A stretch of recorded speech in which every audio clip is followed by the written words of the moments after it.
Here's a few tips for finding porcini mushrooms. In the UK, we call it the penny bun. It's one of the best mushrooms in the world, and you'll find it in the UK in August, September and October. So obviously you want to be looking during those months. The best times to look are after we've had some heavy rain, a good few days after some heavy rain or a temperature drop. And you want to look in the right kind of environment. So typically penny buns will associate with trees, certain types of trees. So trees like silver birch, pine, beech and oak, probably the best trees overall. So you can see here I'm surrounded by lots of silver birch. There's also a beech tree just there. In other parts of the woodland nearby there are plenty of oak trees as well.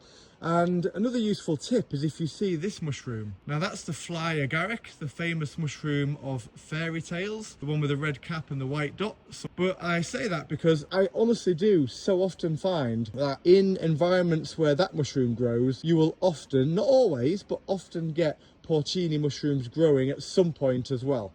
So let's carry on up the path. Now, beech woods are good because in beech woods, as in woodlands dominated by beech, not where I am right now, you obviously don't get all this greenery on the forest floor. And so in beech dominated woods, it can be a lot easier to spot penny buns in the first place and find them because you don't have all this ferns and all this kind of stuff covering the forest floor like where I am now. But it's still not a bad place to look.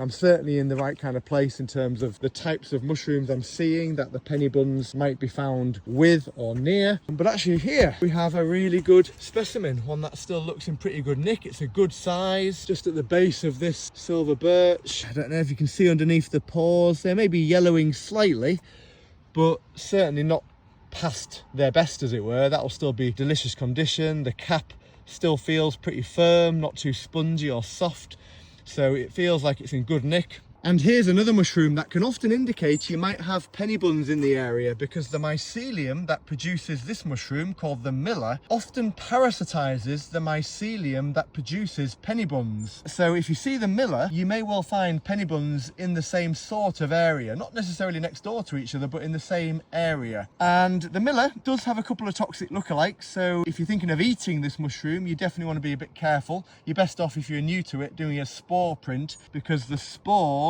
of the miller will be pink, whereas the spores of its closest toxic lookalikes, called the ivory funnel and the fool's funnel, will be white. But the miller also smells very strongly of wet flour, raw pastry, raw dough, very mealy, that kind of smell. But anyway, there's the miller, and if we just come down here, there we go. Pretty much just below it, there is the porcini, the penny bun. And in fact, there's just another one there as well, hiding under those ferns.